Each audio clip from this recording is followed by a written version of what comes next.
my top 10 for Division I women's basketball goes as follows. South Carolina had to be number 1. Ohio State had to move up to number 2. I hate to and UConn number 3. I hate to overhype them as well as LSU at number 4. But you gotta look at their schedule. How many top 25 teams have they played? Arkansas. I mean, Stanford had to drop all the way down to 5, obviously. Notre Dame 6, Indiana 7, Utah 8, UCLA 9, Iowa 10.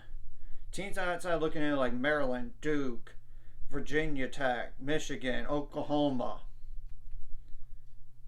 Now, the new polls came out, and there's a historic meeting on one of the teams that just dropped. South Carolina number 1, obviously, with all 28 first place votes. Ohio State 2, LSU 3, Stanford 4, UConn 5, Indiana 6, Notre Dame 7, Utah 8, UCLA 9, Iowa 10, Maryland 11, Virginia Tech 12, Duke 13, Michigan 14, Oklahoma 15. 16 is Gonzaga, 17 is North Carolina, 18 is Iowa State. They dropped 3 spots. Arizona dropped to number 19. NC State dropped to number 20. Illinois is up to 21. Villanova is up to 22. Oregon is up to 23. And down to 23. Colorado is now in the top 25 at number 24. Texas just moved up 1 spot and they're number 25. Kansas obviously had to drop. The other team is Baylor. This is the first time Baylor's not been ranked in the top 25 since 2004. But I knew that sooner or later all streaks had to end. And they've just been banged up some. Asia Blackwell played the first time in a month. And I'm just going to do this in a separate video just for those Baylor fans to chill out about this. If they haven't already. I mean, and they're just beyond overreacting right now. So I like to call them out on it. Now, some top 25 games. Obviously, there's none today because it's just a lot of not really receiving votes, like receiving votes teams or teams who not noteworthy enough. So, number 6, Indiana at number 21, Illinois. That's an interesting game.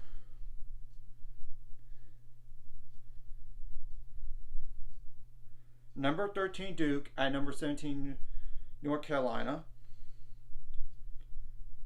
Speaking of, yeah. So I'm going to double check real fast on LSU's deal. How many top 25 teams have they played? I know they didn't play a single. Yeah, just one top 25 team all year and they won by 24. And that was against Arkansas. But speaking of which, they're going to play them again. So I'm just mentioning that stat right there. It just shows the SEC is just down this year.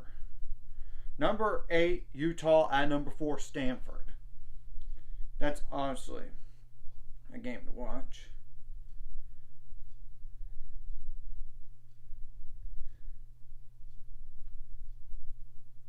Number 24, Colorado at number 4, Stanford. That's not a lot of games, as you can tell. It's not a lot of games. Though it does include like some teams that are receiving votes as games, like for example, I mean like they're not top 25 matchups per se, but receiving vote teams. Like for example, number 25 Texas at Baylor. So I'm just putting that out there, just as a.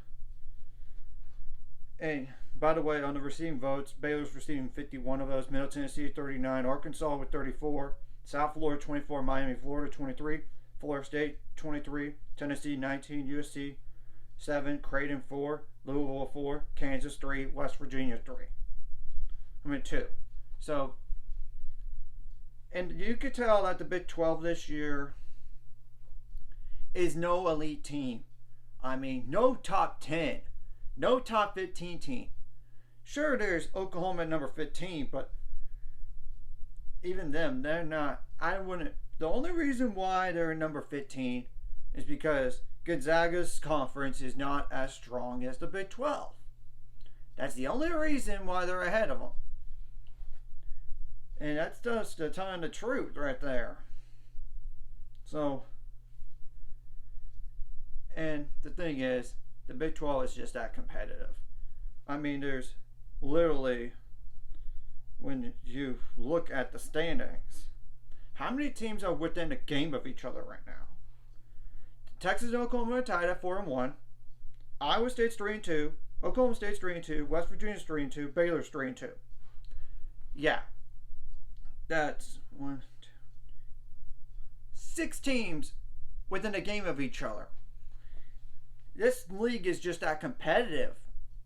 So, anyways, if you like this content, hit like and subscribe button. And see you guys later. It's going to be 500 subscribers. We're on the road to it. Let's go.